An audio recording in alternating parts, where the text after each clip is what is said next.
سيكون المغرب مجبرا في دخول الحرب العالمية الثالثة المحتملة المقبلة، حتى وإن كانت خارج حساباته وأولوياته بأي شكل من الأشكال، ولأن جغرافيا وتاريخ المملكة كان حافلا ومنخرطا في الأحداث والمواجهات العسكرية الكبرى، سواء في الحرب العالمية الأولى أو الثانية،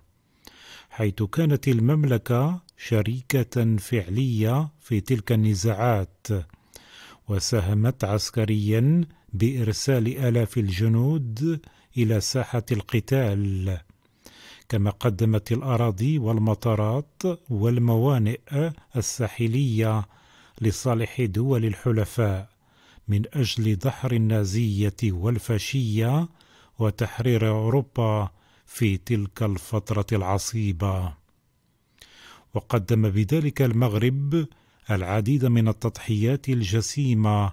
إلى جانب قوات الحلفاء في مشهد مغربي بطولي وصف فيه الإعلام والساسة الغربيون خاصة الفرنسيون، وصفوا فيه الملك الراحل محمد الخامس والجيش المغربي كشركاء في التحرير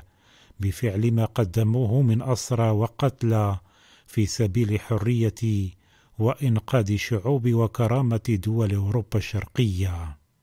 وتحسبا لأن يعيد التاريخ نفسه، فقد وجهت الولايات المتحدة مناشدات ورسائل جدية للعديد من الدول الصديقة والحليفة لواشنطن، وذلك من أجل الاستعداد لسيناريو دخولها جنبا إلى جنب مع الإدارة الأمريكية في أي صراع دولي قادم يهدد الأمن العالمي من قبل قوى مارقة ومتهورة كروسيا وإيران أو الصين وكوريا الشمالية. ومن بين الدول الحليفة والمعنية التي أشار إليها الرئيس بايدن هناك المغرب، الذي وصفه بالبلد الصديق والحليف الاستراتيجي الذي تعول عليه الولايات المتحدة وشركائها في أن يكون سندا وداعما في إخماد البراكين الساخنة في العالم، مشيرا إلى حجم التعاون التقني والعسكري بين الرباط وواشنطن،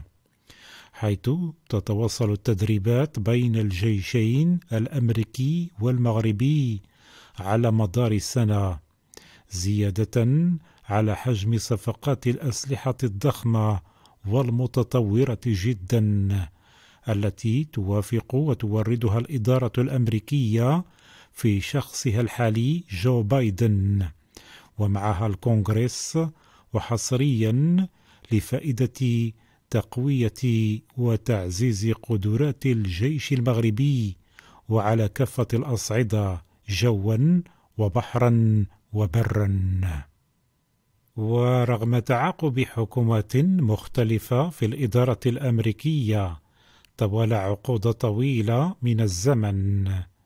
إلا أن التوجه الرسمي الإيجابي تجاه المملكة من طرف الزعماء الأمريكيين لم يتغير، خصوصا في قضية الصحراء المغربية أو على صعيد الصفقات العسكرية النوعية التي توردها الولايات المتحدة باستمرار ودون عراقيل لصالح المغرب، حيث مؤخرا تمت الموافقة من طرف الرئيس جو بايدن ومعه البنتاغون والكونغرس، وافقوا بتوريد شحنة أسلحة هامة ومرعبة لفائدة الجيش المغربي، تتمثل في 18 طراجمة صواريخ من نوع آتاكامز الباليستية، وتصنف هذه الصواريخ على أنها صواريخ أرض باليستية تكتيكية بعيدة المدى بما يزيد عن 300 كيلومترا. وبحسب وكالة التعاون الأمني الدفاعي الأمريكية، فإن هذه الصفقة ستمكن المغرب من مواجهة التهديدات الإقليمية والدولية القائمة. وفي هذا الإطار دائما يجري الجيشان المغربي والأمريكي مناورات عسكرية مستمرة طوال أشهر السنة، وذلك من أجل تبادل الخبرات والرفع من جاهزية القوات المشتركة بين البلدين، وكذا التدريب على استعمال الأسلحة الجديدة المعقدة ذات الصنع الأمريكي، حيث يكون مستخدمو الأسلحة في الجيش الملكي بدراية تامة وكاملة بحيثيات وشروط الاستعمال والاستخدام الأمثل لتكنولوجيا الأسلحة الأمريكية المتنوعة التي تصل تباعا إلى المستودعات الخاصة بالقوات المسلحة الملكية. هذا ويمتلك المغرب قدرات عسكرية بشرية وتقنية كبيرة وكافية تؤهله من أجل الانخراط في أي تحالف دولي يهدف إلى حفظ الأمن والسلام إلى جانب دول عظمى وصديقة كالولايات المتحدة. وحتى تكون أي مشاركة مغربية من هذا الحجم ناجحة وفي مستوى التطلعات، فقد استكمل المغرب قدرات وإمكانات عسكرية محترمة تتمثل في تكوين وتدريب أزيد من 500,000 جندي، معظمهم في الخدمة الميدانية الفعلية. كما استكملت إدارة الدفاع الوطني عتادا عسكريا متقدما ونوعيا يتكون في 6,000 دبابة